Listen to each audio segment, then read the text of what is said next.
New shoes, since we're going on a road trip today, hence the scales. I had to weigh my suitcase. I wonder how much I weigh. Oh, 11 stone, not too bad. So yes, I packed my suitcase, all the essentials. Then after testing how steadily I could hold the camera in a small semicircle, I said goodbye to my studio, to my MPC, to my computer, to Optimus Prime, to my... Oh wait, that's my dad, he's taking me. And after a quick cup of tea, we were on the road, on our way out of Telford, my home... That's a really old phone. Telford, my hometown, famous for having the highest concentration of roundabouts in the UK. Roundabout.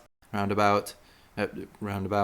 I bet at this point you're wondering where we're going today. The airport, of course, where I found this advert that didn't make me want to buy a product, but did make me feel depressed. So then after dropping off my bags and heading through the duty free, which made me assume that everyone passing through Birmingham Airport is a raging alcoholic that needs to get in his girlfriend's good books, I sat down and got the good seat where I could see the departure screen. Proud of me? Maybe I should explain why I'm here. Nope, not yet.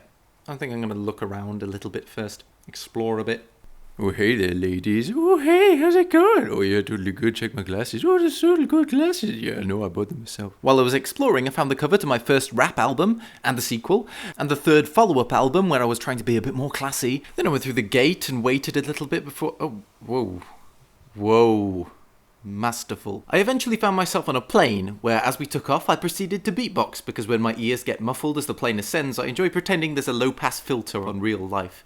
They're impressed. I tried to get the necessary shot of the clouds whizzing by... Yep.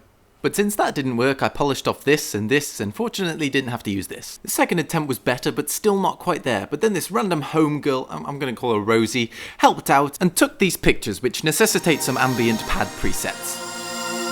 So after checking out the most important stories in the local newspaper and seeing who I think was the star of that story in first class, I found myself in Amsterdam Airport, where I've continued to walk to the gate where I... Hang on, is that a laser?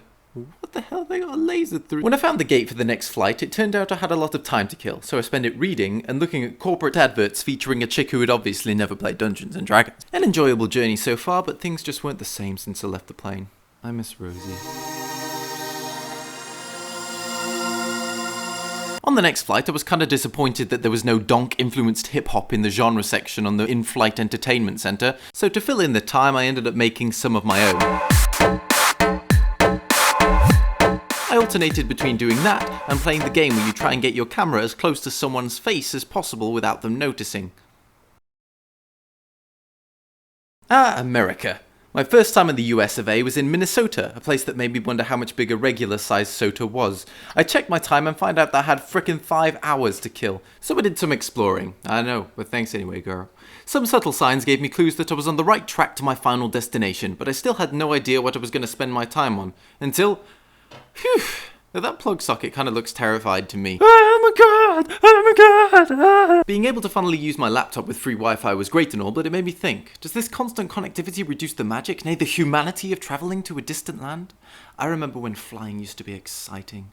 But back to waiting in the airport. Waiting for the queue, waiting. Oh, wait, hang on. Oh, I'm on a plane. Cue the necessary shot of the beautiful sunset, framed nicely here next to this guy who looks about 40% like Seth Green. Maybe 30%. And off the plane, time to find my bags. Where's my bags? Where's my bags? Where's my bags? Oh, there's my bags. I hope they haven't lost my bags. That's not my bag. That's not my bag. That's not my bag. Who has an orange bag? That's not my bag. That's not my bag. That's not my bag. Oh, that's my bag.